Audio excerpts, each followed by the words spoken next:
ሰላም ጤና ይስጥልን ውድ ተመልካቾቻችን እንደምን አመሻችሁ። ከሲዳማ ብሮድካስቲንግ ኮርፖሬሽን የምሽት ዜናዎችን ይዘን ቀርበናል። ከዜናዎቹ ጋር ክብረባል መላኩ ነኝ። አብራችሁን ቆዩ። ኢትዮጵያ በ10 ዓመቱ የግብርና መሪ እቅድ ውስጥ በትኩረት ከያዘቻቸው ስትራቴጂካዊ ዘርፎች አንዱ የሆነው የግብርና ኢንቨስትመንትን በማሳደግ ከፍተኛ ውጤት እያስመዘገበች መሆኑን የግብርና ሚኒስቴር ገለጸ። ዘዳግም መኮንን ተጨማሪ አለው። የኢትዮጵያን ሰፊ የግብርና አቅም በመጠቀም በርካታ የሀገር ውስጥና የውጭ ባለሀብቶች በዘርፉ ተሰማርተው ወደ ልማት መግባታቸውን የሚኒስቴሩ መረጃ ያመለክታል። በአሁኑ ወቅት በሀገር አቀፍ ደረጃ በእርሻ ኢንቨስትመንት ብቻ ከ2.3 ሚሊዮን ሄክታር በላይ መሬት በ8904 ባለሀብቶች እጅ ላይ ይገኛል። መንግስት ዘርፉን ለማጠናከር በመሬት አቅርቦት፣ የፋይናንስ አገልግሎት ተደራሽነት፣ የውል እርሻ እና መሰረተ ልማትን በማመቻቸት ረገድ የተለያዩ ድጋፎችን እየሰጠ ይገኛል። በተጨማሪም የሀገር በቀል ቴክኖሎጂዎችን ለባለሀብቶች የማስተዋወቅ ስራ በትኩረት እየተከናወነ ሲሆን ዘመናዊ አሰራሮች፣ የኮንትራት እርሻ፣ የምርጥ ዘር ብዜትና የህግ ማዕቀፎች ተፈጻሚነት አመርቂ ውጤቶችን እያስገኙ ነው። በአሁኑ ወቅት አበባ፣ አትክልት፣ ፍራፍሬ፣ ሰብልና እንስሳት በኢንቨስትመንት ደረጃ በስፋት እየለሙ ለሀገር ውስጥ ለፍጆታና ለወጪ ንግድ በከፍተኛ መጠን እየቀረቡ ነው። ለአብነትም የአበባ የአትክልትና የፍራፍሬ የውጭ ንግድ አፈጻጸምም እድገት እያሳየ ሲሆን በ2013 ዓ.ም ከ398,866.8 ቶን ምርት 531 ሚሊዮን 480 ሺህ ዶላር ገቢ ተገኝቷል። እንዲሁም በ2017 ዓ.ም ከ395,911.9 ቶን ምርት 670 ሚሊዮን 627,400 ዶላር ገቢ ተገኝቷል። የዘንድሮው 10 ወራት አፈጻጸም ደግሞ ከ236,415.3 ቶን ምርት 408.2 ሚሊዮን ዶላር ገቢ ማስገኘቱን የሚኒስቴሩ መረጃ ያሳያል። በሌላ በኩል ለሀገራዊ ኢኮኖሚ ለስራ ዕድል ፈጠራና ለእውቀት ሽግግር ከፍተኛ አስተዋጽኦ ያለው የእንስሳት ኢንቨስትመንትም ትኩረት ከተሰጣቸው ዘርፎች አንዱ ነው። ባለፉት 5 ዓመታት ብቻ በእንስሳት ኢንቨስትመንት ለተሰማሩ ባለሀብቶች 112,000 ሄክታር መሬት የተሰጠ ሲሆን በእርሻና ሆርቲካልቸር ኢንቨስትመንት ደግሞ 643,000 ሄክታር መሬት በድምሩ ከ750,000 ሄክታር በላይ መሬት ተላልፎ ለልማት እንዲውል መደረጉን መረጃው ያሳያል። ዘገባው የኢትዮጵያ ብሮድካስቲንግ ኮርፖሬሽን ነው። የኢትዮጵያ ጠቅላላ ምርጫ ስኬት ኢትዮጵያን ለዲሞክራሲያዊ ስርዓት ግንባታ ያላቸውን ቁርጠኝነት ለዓለም በድጋሚ ያስመሰከሩበት ትልቅ ሀገራዊ ሁነት መሆኑን የኢትዮጵያ ዲያስፖራ አገልግሎት ገለጸ። የኢትዮጵያ ጠቅላላ ምርጫ ስኬት በዓለም አቀፍ ደረጃ የተስተጋቡ አሉታዊ ምኞቶችን ያመከነ ታሪካዊ ድል መሆኑንም ተናግረዋል። ኪሩቤል ፈለቀ ተጨማሪ አለው። ሰባተኛው ጠቅላላ ምርጫ ግንቦት 24 ቀን 2018 ዓ.ም ሲካሄድ ውሎ የድምጽ አሰጣጥ ባልተጠናቀቀባቸው ጣቢያዎችም እስከ እኩለ ሌሊት 6 ሰዓት ድረስ ተካሂዶ ፍጻሜውን አግኝቷል። የአገልግሎቱ ዋና ዳይሬክተር አምባሳደር ፍጹም አረጋ ለኢዜአ እንደገለጹት የኢትዮጵያ ጠቅላላ ምርጫ ስኬት በዓለም አቀፍ ደረጃ የተስተጋቡ አሉታዊ ዘገባና ስሁት ምኞቶችን ያመከነ ታሪካዊ ድል ነው ብለዋል። በምርጫ ሂደቱም የኢትዮጵያ ሕዝብ ይበጀናል የሚለውን ፓርቲ በመምረጥ መንግስትን በዴሞክራሲያዊ ምርጫ መመስረት እንደሚችል በተግባር ማሳየቱን ገልጸዋል። የኢትዮጵያ ሕዝብም በሰባተኛው ጠቅላላ ምርጫ ለዴሞክራሲ ስርዓትና ጠንካራ ሀገረ መንግስት ግንባታ ያለውን ቁርጠኝነት ለዓለም ማስመስከሩን ተናግረዋል። በውጭ ዓለማት ለሚኖሩ ኢትዮጵያውያንና ትውልደ ኢትዮጵያውያን ዲያስፖራዎችም የዜጎች የምርጫ ንቁ ተሳትፎ የዴሞክራሲ ባህል እያበበ መምጣቱን እንዳስገነዘበም አንስተዋል። በተቃራኒው የኢትዮጵያን በጎነት የማይሹ ውስን አካላት ያስተጋቡት ከንቱ ጩኸት በኢትዮጵያውያን የነቃ ተሳትፎ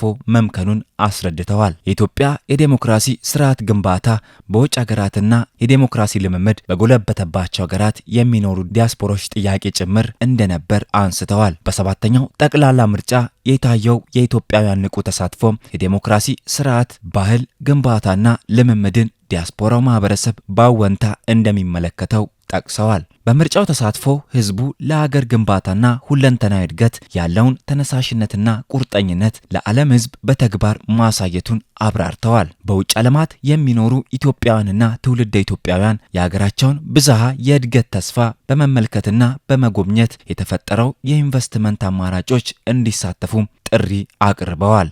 ዘገባው የኢትዮጵያ ዜና አገልግሎት ነው። በሲዳማ ክልል ላለፉት 9 ወራት ብቻ ከ8000 በላይ ጉዳዮች በአፍኒ ማህበረሰብ አቀፍ ባህላዊ ሸንጎ ውሳኔ ማግኘታቸውን የክልሉ ፍትህ ቢሮ አስታወቀ። በፍትህ ሚኒስቴር የተመራ ቡድን በሐዋሳ ከተማ ቱላ ክፍለ ከተማ የአፍኒ ባህላዊ ሸንጎ ማዕከላትን የመስክ ምልከታ አድርጓል። ይፍሩ አበበ ተጨማሪ አለው። ከኢፌዴሪ ፍትህ ሚኒስቴር እና ለባህላዊ ፍትህ ተቋማት ድጋፍ የሚያደርጉ የተለያዩ መንግስታዊ ያልሆኑ ድርጅቶች በቱላ ክፍለ ከተማ የቱሎና ሌሎች ባህላዊ የአፍኒ ሸንጎ ማዕከላትን የመስክ ምልከታ አድርገዋል። በዚህን ወቅት ከሲቢሲ ጋር ቆይታ ያደረጉት የሲዳማ ክልል ፍትህ ቢሮ ኃላፊ አቶ ማቶማሩ እንደገለጹት የክልሉ መንግስት ባህላዊ ዳኝነቱ የህግ ማዕቀፍ ተበጅቶለት በተቋማዊ መዋቅር እንዲደራጅ ሰፊ ስራዎች ተሰርተዋል። አያይዘውም ላለፉት 9 ወራት በእነዚህ ባህላዊ የፍትህ ተቋማት ከ8000 በላይ ክሶች ቅሬታዎች ላይ ይግባኝ የሌለው ውሳኔ መስጠታቸውን ጠቁመዋል። ባህላዊ መሰረተ ፍትህ ስራ ለማስጀመር በርካታ ስራዎች ተሰርተዋል። የህግ ማዕቀፍ ወጥቶበት በተለይ ሲዳማ ክልል የራሱ የሆነ ለየት ያለ ባህል ትውፊት ያለው ህዝብ ነው። የራሱን ችግር የህግ ጉዳዮችን የህግ ግጭቶችን በራሱ የሚፈታበት የራሱ የሆነ ባህል አለው። ስለዚህ ይህንን ባህል ተቋማዊ አድርገን መንግስት ደግፎ ሰፖርት አድርጎ ለፍትህ ስራሱ ውጤታማነትና ቅልጥፍና እንዲያግዝ ለማድረግ በክልል ደረጃ ህግ በክልል ምክር ቤት ጸድቆ ስራ ላይ እንገኛለን። በዚህ ስርዓት ያንን ተቋም የሚደግፉ ቦርድ የራሱ የሆነ ምክር ቤት ተቋቁሞ አደረጃጀቶች ተቋቁሞ ስራዎች እየተሰሩ ይገኛሉ። እስካሁን ድረስ ባለን መረጃ ከ8000 በላይ ጉዳዮች በዚህ ስርዓት በአፍኒ ባህላዊ ዳኝነት ስርዓት ተፈቷል።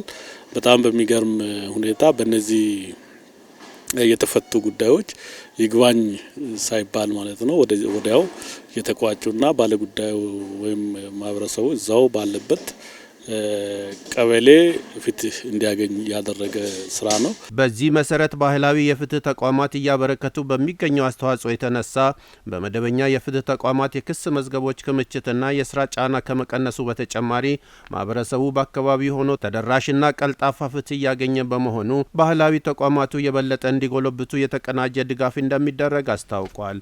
ባህላዊ ዳኝነት ስርዓታችን የአፍኒ ስርዓት ትልቅ ሀብት ነው።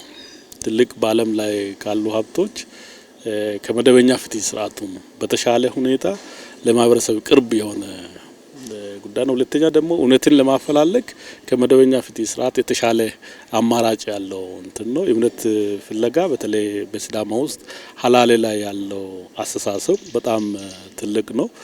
ይህ ባህል ትልቅ ባህል ነው።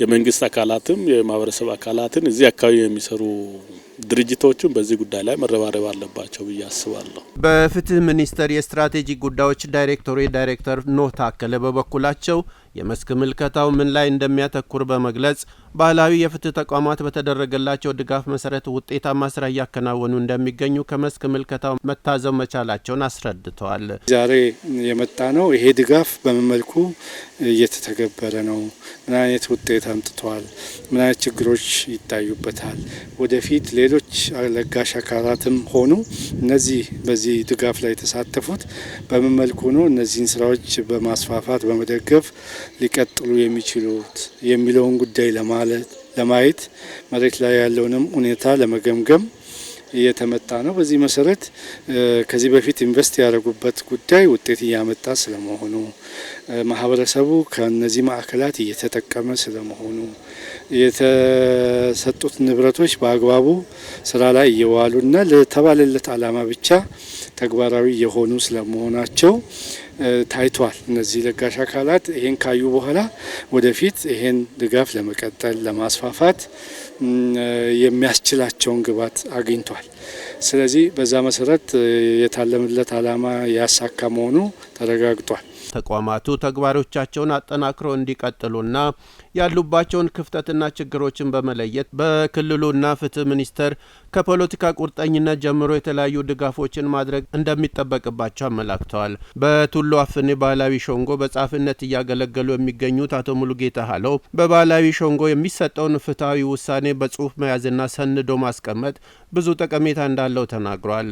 ያነጋገርናቸው አንዳንድ የቱሎ አፍኒ ባህላዊ ሸንጎ ጭሜሳዎች በሰጡት አስተያየት እስከ ነፍስ ግድያ ያሉ ጉዳዮችን በማሸማገልና በመዳኘት ከ3 እስከ 4 ሳምንታት ባሉ ጊዜያት ውሳኔ በመስጠት ቂም ቁርሾና ብቀላ እንዳይፈጠርና የቀደመ ሰላማዊ ኑሮ እንዲመለስ እንደሚያደርጉ ገልጸዋል። ለትውልድ እጅግ ጠቃሚና ትልቅ ፋይዳ አለው ብዬ ነው የማስበውና በጽሁፍ መቀመጡ ትልቅ ቁም ነገር ያለው ነው። በባህል ላይ ተመስርተን ነው ፍትህ የምንሰጠው። ድንገት የአንድ ሰው ነፍስ በሌላ ሰው እጅ ከጠፋ ጉዳዩን ወዲያውኑ በባህላዊ ዳኝነት ፍትህ የመስጠት ስራ እንጀምራለን። በድንበር መገፋፋት ምክንያት ውዝግብ ከተፈጠረ በባህላዊ ዳኝነትና ስርዓት ሂደት ይፈታል። ሰው ቅሬታ ወይም አቤቱታ ይዞ እኛ ጋር ከመጣ 3 ሳምንት ባልበለጠ ቀናት ውስጥ ፍትህ ያገኛል። ሰው ለምን እየተመላለሰ ይንከራተታል ወይም ይጉላላል በሚል ፍትህ ለመስጠት ወይም እርቅ ለመፍጠር ከ3 ሳምንት በበዛ 4 ሳምንት የበለጠ ጊዜ አይፈጅብንም። ስለዚህ ሰው በመመላለስ አይጎዳም። በዘንድሮው የ12ኛ ክፍል መልቀቂያ ፈተና ላይ ከሚቀመጡ ተፈታኞች መካከል 50 በመቶ የሚሆኑት በኦንላይን እንደሚፈተኑ የሲዳማ ክልል ትምህርት ቢሮ ገለጸ። ቢሮው የ6ኛና የ8ኛ ክፍል ፈተና ከቀድሞው በተለየ መልኩ በተዘጋጁ ማዕከላት እንደሚሰጥ ገልጿል። ሀመልማል ንጉሴ ዝርዝር አላት። የሲዳማ ክልል ትምህርት ቢሮ ክልላዊና ሀገራዊ ፈተና ቅድመ ዝግጅት በማስመልከት መግለጫ ሰጥቷል። በመግለጫው መሰረት በዘንድሮ የትምህርት ዘመን ከመደበኛ ትምህርት በተጨማሪ የትምህርት ማጠናከሪያ መርሃ ግብር በማዘጋጀት ተማሪዎችን ብቁ በማድረግና ውጤታቸውን የማሻሻል ተግባር ትኩረት ተሰጥቶ ሲሰራ መቆየቱን የገለጹት የሲዳማ ክልል ምክትል ፕሬዝዳንትና የትምህርት ቢሮ ኃላፊ አቶ በየነ በራሳ ፈተና የማዘጋጀትና የማተም ስራ መጠናቀቁን ገልጸዋል። በተለይም 12ኛ ክፍልን በሚመለከት የአመቱ ትምህርት ከመጀመሩ በፊት ከሐዋሳ ዩኒቨርሲቲ ጋር በመተባበር ከእያንዳንዱ ትምህርት ቤት የተውጣጡ ከ2700 በላይ ተማሪዎችን በሐዋሳ ዩኒቨርሲቲ ውለው አድሮ እዚያው የሚያስፈልጋቸው ነገር ሁሉ ቀርቦላቸው የሚደገፉበትን ሁኔታ በተመረጡ መምህራን የሚታገዙበትን ሁኔታ ፈጥረን እሱን ስራ ሰርተን ነው የጀመር ነው። የድጋፍ ትምህርት የሚያገኙ ተማሪዎች ነበሩ። በሳምንት መጨረሻ ቀናት እንዲሁም ደግሞ እዛው በትምህርት ቤታቸው አስፈላጊው ነገር ተሟልቶላቸው ውለው አድረው እዛው ያጠኑ እዛው እየተዘጋጁ የሚያድሩበትን ሁኔታ ፈጥረናል። ሌላኛው የፈተና ዝግጅት ነው። ፈተናን ማዘጋጀት እና በተገቢው መልኩ ዝግጁ ማድረግ አስፈላጊ ይሆናል። እንግዲህ ፈተናን የማዘጋጀት ስራ በክልል ደረጃ የሚዘጋጀውን ፈተና በሀገር አቀፍ ደረጃ የሚዘጋጀው ፈተና ሁለቱም ፈተናዎች በሚገባ ምስጢራዊነቱ የተጠበቀ መልኩ ተዘጋጅተው ታትመው ሲታተሙም ደግሞ በጥንቃቄ ምስጢራዊነቱን በጠበቀ መልኩ የሚያትም አታሚ ድርጅት ተመርጦ በዚህ መልኩ ፈተናዎቹ ተዘጋጅተው ታትመው ለመፈተን ዝግጁ ሆነዋል። 26,000 ከሚሆኑ የ12ኛ ክፍል አገር አቀፍ ፈተና ተፈታኞች መካከልም ግማሽ የሚሆኑት በኦንላይን እንደሚፈተኑ ኃላፊው አስገንዝበዋል። የ12ኛ ክፍልን በሚመለከት እንግዲህ ከዚህ ቀደም የተጀመረው በዩኒቨርሲቲዎች የመፈተንና በኦንላይን የመፈተኑ ስራ በዚህ ዓመት የሚቀጥል እንዲሁም ተጠናክሮ የሚቀጥል ነው የሆነው። በዚህ መሰረት የኛ ተማሪዎች በዚህ ዓመት 50-50 ደረጃ ደርሰናል። 50% የሚሆኑት በወረቀት የሚፈተኑ ይሆናሉ። 50% የሚሆኑት በኮምፒውተር የሚፈተኑ ኦንላይን የሚፈተኑ ተማሪዎች ናቸው የሚሆኑት። በዚህ መልኩ የ12ኛ ክፍል መፈተኛ ጣቢያዎች እንዲዘጋጁ እያደረግን እንገኛለን። በተለይም በኮምፒውተር የሚፈተኑ ተማሪዎችን በተገቢው ሁኔታ ለማስፈተን አስፈላጊው ዝግጅት መደረግ ይኖርበታል። ይሄ እንግዲህ አዲስ ልምድ ነው። ኮምፒውተሮችን ማመቻቸት ማዘጋጀት ያስፈልጋል። ኮኔክሽን ችግር ባለበት የኮኔክሽን ችግርን መፍታት ያስፈልጋል። ከዚህም ከፍ ያለ ቁጥር ነበር ሀሳባችንና እቅዳችን የነበረውና ነገር ግን 50% የሚሆኑ ተማሪዎችን ማስፈተን የምንችልበትን አቅም ፈጥረናል። ከዚህ ቀደም በፈተና ደህንነት ላይ የሚታዩ ችግሮችን ለማስቀረት ሲባል የ6ኛና 8ኛ ክፍል ፈተና 230 በሚሆኑ የፈተና ማዕከላት እንደሚሰጥ ኃላፊው አመልክተዋል። የ6ኛና የ8ኛ ክፍልን በሚመለከት በዚህ ዓመት ለውጥ አድርገናል። የፈተና አስተዳደሩ መስተካከል ያለበት በመሆኑና ጥንቃቄንም የሚፈልግ በመሆኑ በዚህ ዓመት በክላስተር ኦር በተመረጡ ማዕከላት ተማሪዎቻችን የሚፈተኑበትን ሁኔታ ፈጥረናል። ይሄ ማለት ከዚህ በፊት ተማሪዎች 1000 እና ከዛ በላይ በሆኑ ትምህርት ቤቶች ተበታትነው ነው የ6ኛና የ8ኛ ክፍል ፈተና ሲወስዱ የነበሩት። ይሄ ለፈተና አስተዳደር ምቹ ባለመሆኑ በዚህ አመት ወደ 230 በሚሆኑ ማዕከላት ብቻ ፈተና የሚፈተኑበትን ሁኔታ አመቻችተናል። የዘንድሮ የ12ኛ ክፍል መልቀቂያ ፈተና ሰኔ 24 እንደሚጀምር የሲዳማ ክልል ምክትል ፕሬዝዳንትና የትምህርት ቢሮ ኃላፊ አቶ በየነ ባራሳ ጠቁመዋል። የሁለቱንም ፈተናዎች የጊዜ ሰሌዳን በሚመለከት የ12ኛ ክፍል ፈተና በዚህ አመት በ3 ዙር ነው የሚሰጠው።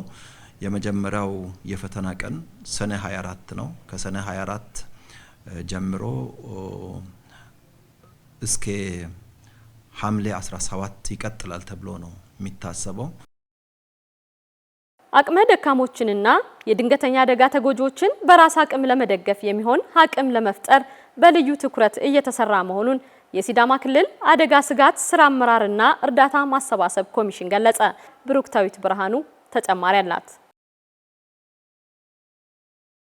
የሲዳማ ክልል የአደጋ ስጋት ስራ አመራርና እርዳታ ማሰባሰብ ኮሚሽን ኮሚሽነር አቶ ኃይሉ አሰናም ለአቅመ ደካሞችና ለድንገተኛ አደጋ ተጎጂዎች የሚሆን አጠቃላይ በ6 ሳይቶች ከ350 በላይ ሄክታር መሬት ላይ በቆሎ እያመረተ ሲሆን ከአሁናዊ የምርት ሁኔታ አኳያ በሄክታር ከ35 እስከ 50 ኩንታል ምርት እንደሚገኝ ይገመታልም ብለዋል። እንግዲህ በበልግ ከ300 በላይ ኦልሞስት 350 አካባቢ ሄክታር ላይ ነው በቆሎ ያለመን ያለ ነው።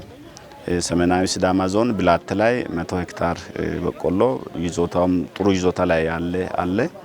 አሁን ያለንበት ዋራ ላይ 100 ሄክታር ላይ የተዘራ፣ ማገረ ላይ 75፣ ዳራ ላይ 15፣ ይርጋለም ከተማ ላይም 22 እነዚህ ሲደመሩ ከ300 በላይ የሚሆኑ ሄክታር ላይ የተዘራ እና ይዞታውም ጥሩ ይዞታ ላይ ያለ በቆሎ ነው ያለውና በዚህ እንግዲህ ቅድም እንዳነሳሁት ጥሩ ምርት የሚገኝ እንደተጠበቀ ሆኖ ቢያንስ ከ30 በላይ በሄክታር ምርት ሊሰበሰብ ይችላል ተብሎ ይጠበቃል።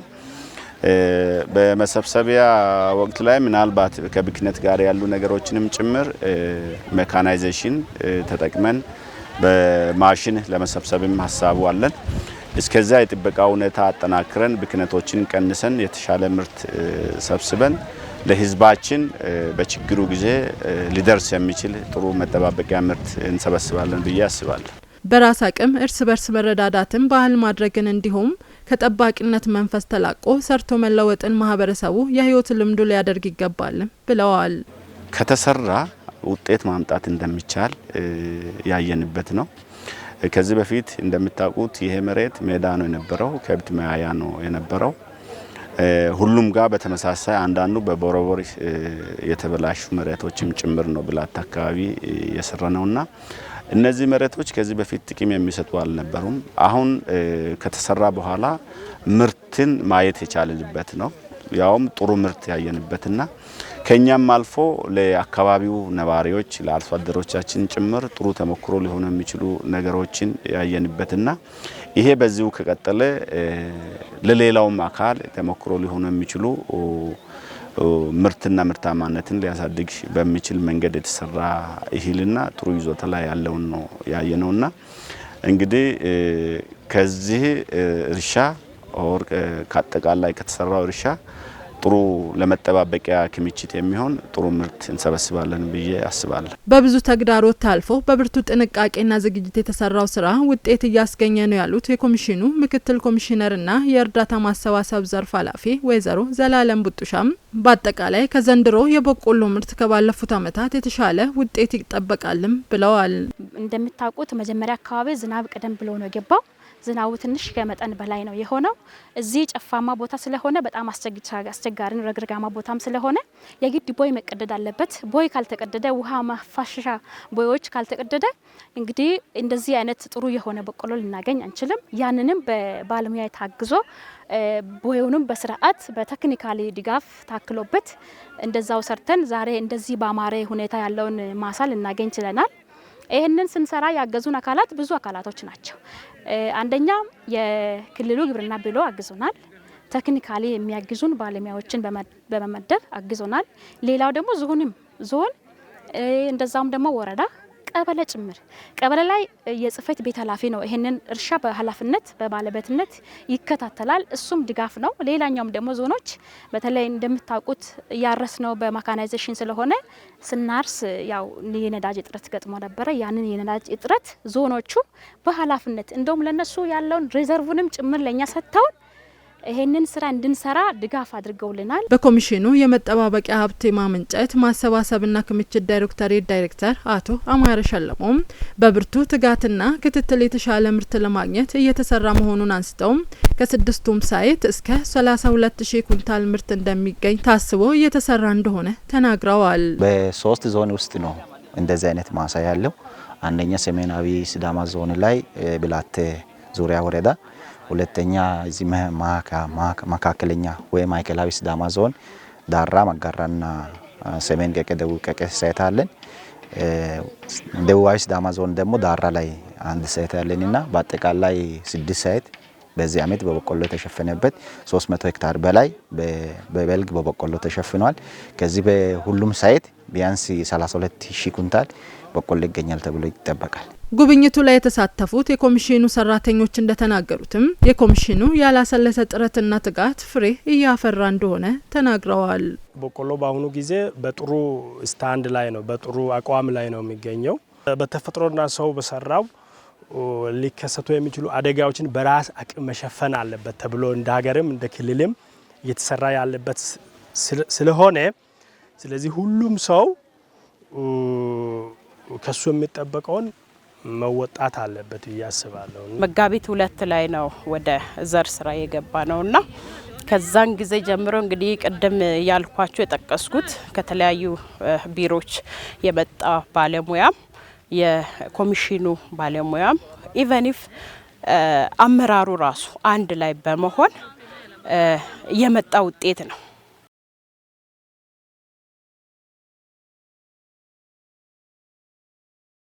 በሰሜናዊ ሲዳማ ዞን በ2018-19 የመኸር ወቅት ከ43000 ሄክታር በላይ መሬት በተለያዩ አዝርቶች ለማልማት ቅድመ ዝግጅት ማጠናቀቁን የዞኑ አስተዳደር አስታወቀ። የዞኑ አስተዳደር የወቅቱን አዝመራ አስመልክቶ ከባለድርሻ አካላት ጋር የንቅናቄ መድረክ አካሂደዋል። ካሳ ጀምቦላ ዝርዝሩን አዘጋጅቶታል። ኪሩቤል ፈለቀ ያቀርበዋል። የሰሜናዊ ሲዳማ ዞን ዋና አስተዳዳሪ አቶ ጻዲቁ ባጢሶ የንቅናቄ መድረኩን አስመልክተው ለኤስቢሲ በሰጡት ሀሳብ የዘንድሮውን የመኸር ወቅት በሁሉም ወረዳዎች በታቀደው መሰረት ለማስፈጸም ዞኑ በቂ ዝግጅት ማድረጉን ገልጸዋል። ከአምናው ከ42000 በመብለጥ ወደ 1700 ሄክታር በመጨመር 43983 ሄክታር አቅደናል። ለዚህ ደግሞ የሚያስፈልግ ግብዓት አለ። እንደ መንግስት በቂ ዝግጅት አድርገናል። ዳፕ ማዳበሪያ ለማቅረብ፣ ዩሪያ ማዳበሪያ ለማቅረብ፣ የተለያየ የምርጥ ዘር አይነት ለማቅረብ ከሚመለከተው ባለድርሻ አካላት ጋር በመቀናጀት በተለይ ደግሞ ከክልሉ እርሻና ተፈጥሮ ሀብት ልማት ቢሮ ጋር በመቀናጀት የሚያስፈልገውን ግብዓት በጊዜ በጥራት በማቅረብ አርሶ አደሩን ተጠቃሚ ለማድረግ የመንግስትንም እቅድ ለማሳካት እንደ መንግስት ዝግጅት ጨርሰናል። የተያዘውን እቅድ ከግብ ለማድረስ የሁሉም ባለድርሻ አካላት ትብብር እንደሚያስፈልግም ዋና አስተዳዳሪው አስገንዝበዋል። ለዚህ ደግሞ የሚያስፈልጉ አስፈላጊ ግብዓቶችን ቴክኖሎጂዎችን በአግባቡ መጠቀም ነው። መሬትን በጊዜ ማዘጋጀት ነው። በሽታን መከላከል ነው።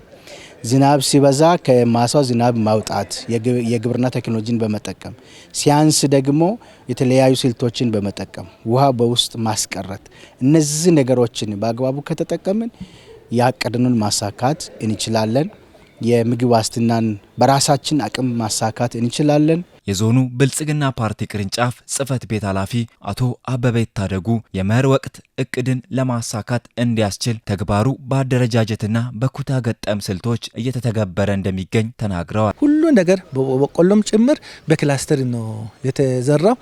ክላስተሩ ደግሞ በክላስተር ከተዘራ ውጤቱ ደግሞ ከፍ ይላል፣ ምርታማነት ያድጋል። በእኩል በአንድ ላይ በክላስተር ይመረታል። ሲሰበሰብም ደግሞ በእኩል ስለሚነሳ የምርት ብክነትም አይኖርም። በዚህ ሁኔታ ሁሉ ነገር በክላስተር መሰራትና መዘራት አለበት ብዬ ነው የምወስደው። ምርታማነት ለማሳደግ ጾም መሬት እንዳያድር ይህ ሁሉ ነገር ሲሰራ ደግሞ በፓርቲያችን መሪነት በአደረጃጀትና በአባሎቻችን መሪነት መፈጸም ያለበት ጉዳይ ስለሆነ ወጣቱ ደግሞ አምና ለተወሰነ ወጣት ነው ስራ የተፈጠረው። አሁን በዚህ ዘርፍ ደግሞ በግብርና ስራ ወጣቱ በርከት ብሎ ገብቶ ስራ እንዲሰራ ነው መልእክት ማስተላለፍ የሚፈልገው። የዞኑ ምክትል አስተዳዳሪና የገጠር ልማት መምሪያ ኃላፊ አቶ ዱሬሳ ሌዳሞ በበኩላቸው በዞን ደረጃ ምርትና ምርታማነትን በማሳደግ ህብረተሰቡን በምግብ ራስን ለማስቻልና የኢኮኖሚ ልማትን ለማረጋገጥ በቴክኖሎጂ የተደገፈ ተግባር እየተከናወነ እንደሚገኝ ገልጸዋል።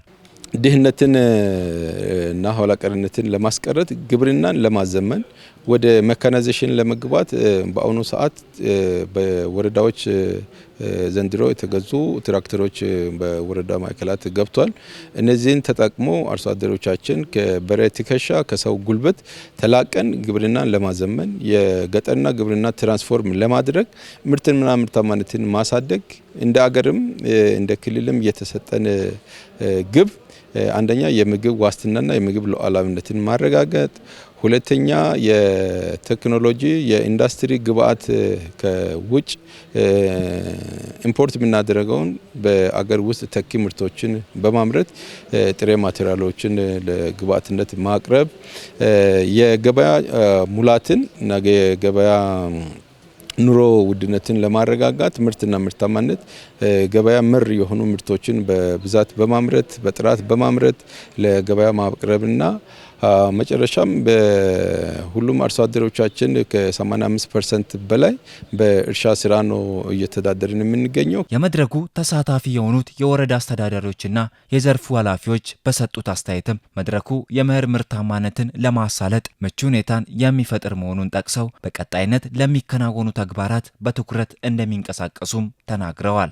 አርሶ አደሩንና ባለድርሻው አካል የማነሳሳት ስራ፣ ማሳን በኩታ ገጠም የማዘጋጀት ስራ፣ አንድም መሬት ጾም የማያድርበትን ስርዓት የማበጀት ስራና ወደ ተግባር የማግባት ስራ ቀድመን እንድንዘጋጅ የሚያደርገን መድረክ ስለሆነ ከዚሁ እኛ ከዞኑ የጀመርነውን ነገር እስከታች አውርደን በዚህ መኸር ላይ መረባረብ አማራጭ የሌለው ብቸኛ ስራ እንደሆነ ይዘን ወደ ታች የምንወርድበትን ስራ ተበጅቶልን በዚህ ልክ እየተወያየን ሳለን እዚህ የተገናኘ ነው። በዛሬ በዞን ደረጃ የተጀመረው ንቅናቄ በወረዳ ደረጃም በዚሁ ልክ ተቀጣጥሎ እንዲሄድና ከአርሶ አደሮቻችን ጋር መግባባት ፈጥረን አስፈላጊው ክትትልና ድጋፍ እያደረገን ውጤታማ ስራ ለመስራት ተዘጋጅተናል። ሐዋሳ ዩኒቨርሲቲ ከመማር ማስተማር ተግባራት ባሻገር በምርምር የተደገፉ ስራዎችን በመተግበር የማህበረሰቡን ችግሮች ለመፍታት እየሰራ መሆኑን አስታወቀ። ዩኒቨርሲቲው በቦርቻ ወረዳ በተመረጡ አርሶ አደር ማሳ ላይ የተዘራውን አማራንተስ ወይም ራፎብ ሰብል ጎብኝተዋል። አመለወልቅ ሁሪሶ ተጨማሪ አላት። በጉብኝቱ ወቅት ስለ አማራንተስ ጠቀሜታ ከተመራመሩ ተመራማሪዎች መካከል ዶክተር አለም ሰላም ዘብዲዮስ አንዷ ሲሆኑ አማራንተስ ወይም ራፎ ዘርፈ ብዙ ጠቀሜታ እንዳለው አንስተው በተለይ ለእናቶችና ህጻናት እጅጉን ጠቃሚ መሆኑንና ከፍሬ እስከ ግንዱም ጥቅም ላይ ይውላል ብለዋል። በቅጠሉ ላይ በእህሉ ላይ በዘሩ ላይ ምን አይነት ንጥረ ነገር በውስጡ አለ፣ ቅጠሉ ምን አይነት ንጥረ ነገር አለው፣ ለህፃናትና ለእርጉዝ ሴቶች ጠቀሜታው ምን ያህል ነው፣ በምን አይነት ሁኔታ ደግሞ የእህሉን በውስጡ ያሉ ንጥረ ነገሮች በአግባቡ ሰውነት እንዲጠቀም ማድረግ እንችላለን የሚሉ ትላልቅ ትሪያሎች ሰርተናል ወይም ደግሞ ምርምሮች ሰርተናል። 3 ትሪያሎች ተሰርተዋል። አንደኛው እህሉን በምን አይነት ሁኔታ በደንብ ሰውነታችን እንዲጠቀም ማድረግ እንችላለን። ሁለተኛው ደግሞ ህጻናቶች ከ2 እስከ 5 ዓመት ያሉ ህጻናቶች ይህንን ምግብ ቢጠቀሙ በሰውነታቸው ውስጥ ያለውን ደም ማነስ የሚያመጣውን አይረን መጠን መጨመር ይችላል ወይ የሚለውን በኮሚኒቲ ላይ ሰርተናል። ሶስተኛው ደግሞ በስኩል ላይ ለስኩል ፊዲንግ ለስኩል ምግብ መዋል ይችላል ወይ፣ ምን ያህል ፐርሰንት አንድ ህጻን ልጅ አንዴ ቢበላ ምን ያህል መጠን በቀን ማግኘት የሚገባውን የኃይል እና እንዲሁም ደግሞ የተመጣጠነ የምግብ አይነት መተካት ይችላል ብለን በዛ ተነስተን 50%ን አንዴ የሚበላው በ200 ግራም ላይ ያለውን ምግብ አንዴ ሲበላ 50%ን በቀን መብላት የሚገባውን ኒውትሪየንት መተካት እንደሚችል አይተናል፣ ተመራምረናል። ውጤቱንም ደግሞ አይተን በተለያዩ በዓለም አቀፍ ጆርናሎች ተመዝግበዋል። ሌላኛው ተመራማሪ ዶክተር መኮንን የሺጥላ በሐዋሳ ዩኒቨርሲቲ መምህርና ተመራማሪ ሲሆኑ አማራንተስ ከምግብነት ባለፈ መድኃኒት መሆኑን ያነሳሉ። አማራንተስ አረም አይነት አለው፣ እህል አይነት አለው፣ አትክልት አይነት አለው፣ መኖ አለው፣ ጌጥ አለው። 5 ረድፍ ላይ የሚኖር ነው። የትኛው ነው አረም፣ የትኛው ነው እህል፣ የትኛው ነው አትክልት፣ የትኛው ነው መኖ ብሎ ለይቶ ወደ አርሶ አደር የማምጣቱ ስራ ገና ጩጬ ነው፣ አልተሰራበትም። ያንን ስራ ነው እኛ ከዚህ ቀደም ፒኤችዲን በዚህ ነው የሰራሁትና ከዶክተር አንዳርካቸው ገዴሞ ከሐዋሳ ዩኒቨርሲቲ ጋር በሱ ስር ሆነን የሰራነው ስራ ነበረ። ያንን ካጠናቀቅኩ በኋላ ይሄን ስራ መቀጠል አለበት፣ ምክንያቱም እንደ ሀገር ያጠነው አንድ ሀብት ነው በሚል አሁን ትላልቅ ስራዎች እየተሰሩ ነው ያሉት። ምናልባትም ከዚህ ወዲህ የዚህ ስራ የሚቆም አይደለም፣ እየጠነከረ የሚሄድ ነው። ሌላው እንደው አለፍ አለፍ ብዬ ለመግለጥ አማራንተስ መድኃኒት ነው። አማራንተስ መድኃኒት ነው። አማራንተስ እህል ነው። እህል ነው ስንል ለዶሮች ጭምር ለእንስሳት ጭምር። ምክንያቱም አሁን እየተጨነቅንበት ያለው ከሕክምና አንጻር ከፍተኛ የተላላፊ ያልሆኑ ህመሞች አሉ። የደም ግፊት፣ ስኳር፣ ካንሰር ወዘተ የምንላቸው በርካታ አደገኛ ህመሞች አሉ። እነኚህን ህመሞች ለማስታገስ እንደ አንድ የመድኃኒት ዘርፍ ዓለም በደንብ ይጠቀመዋል። አማራንተስ የምግብ ዋስትናን ከማረጋገጥ ባሻገር የአየር ጸባይን የመቋቋሙ ነገር ከሌሎች እንዲለይ ያደርገዋል ያሉት አቶ ማርቆስ ፍስሐ በሐዋሳ ዩኒቨርሲቲ የማህበረሰብ ጉድኝት ዳይሬክቶሬት ዳይሬክተር ናቸው። የምግብ ዋስትና ከማረጋገጥ ባሻገር የኒውትሪሽን ዋስትናን በውስጡ የያዘው ንጥረ ነገር የተሟላ ሰውነትን ሊገነባ የሚችል እንደዚሁ በርካታ ሚነራሎች የያዘ በመሆኑ ከሌሎች ሰብሎች የተለየ ያደርገዋል። እንደዚሁ በአጭር ጊዜ መድረሱ፣ ድርቅ የመቋቋም ችሎታው፣ ቅጠሉም ፍሬውም የሚበላ መሆኑ ከሌሎች ሰብሎች እስካሁን ከምናስተዋውቃቸው ልዩ ያደርገዋል። የቦሪቾ ወረዳ አስተዳዳሪ አቶ ወሰን ብራኑ የሐዋሳ ዩኒቨርሲቲ ተመራምሮ ያመጣውን ውጤት ለሁሉም የማህበረሰቡ ክፍል እንዲስፋፋ እንሰራለን ብለዋል። ይሄ ራፎ የሚባለው በአካባቢያችን እኛ ህጻናት እያለን ስናይ እንደ ጎመን ተደርጎ ቅጠሎቹን ሰው ሲጠቀማትናል። ዛሬ ግን ተሻሽሎ ዘመናዊ ሆኖ ነው የመጣው። ይሄ ነገር ሐዋሳ ዩኒቨርሲቲ ሰፖርት እያደረገን እኛ እናስቀጥላለን። ቀላል ስላልሆነ ኒውትሪሽን ቫልዩ ሀይ ነው፣ ጥቅሙ ከባድ ነው። ቅድም ለተለያዩ በሽታዎች ደም ግፊት፣ ሱካር የተለያዩ ነገር ላላቸው ቢያንስ አቀላቅለን ከምግብ ጋር ከጠቀምን ትልቅ ውጤት ሕክምና ቫልዩ ራሱ እንዳለው ነው አሁን ኢንፎርማሊ እየሰማን ያለ ነው። እና እኛ እንደ ወረዳ መንግስት ይህን ነገር በአካባቢያችን ኤክስፓንድ ነው ለሁሉም አርሶ አደሮች ለሁሉም ቀበሌ እንዲደርስ ሰፖርት እናደርጋለን። ላደረጋችሁት ድጋፍ ለዚህ ተሞክሮ ላቅ ያለ ምስጋና ነው ያለን። አቶ ቱንሲሳ ቱኬ በቦሪቻ ወረዳ ቆራንጎጌ ቀበሌ ነዋሪ ሲሆኑ ለሙከራ የተዘራው አማራንተስ ወይም ራፎ አሁን በጥሩ ሁኔታ ላይ መሆኑን አንስቶ ባዩት ለውጥም መደሰታቸውን ነግረውናል። ልዩነት አለ። ልዩነታው ሌላ ነገሮች እንደዚህ ሰፋ ብሎ ምርት አይሰጥም ነበረ። ቢሆንም ያው በፀሐይም ምኑም ከመሬቱን አኳያ ብዙ ምርት ላይሰጥ ስለሚችል አሁን ይህ አዲስ ምርት ነው። አዲስ ምርቱ ላይ ቦታውን ለስለስ አድርገን ሰርተን አርሰን ደልድለን ነው ጠበቀ ነው። ከዛ የጠበቀንበትም ቦታ እሱን አሁን ሰርተናል።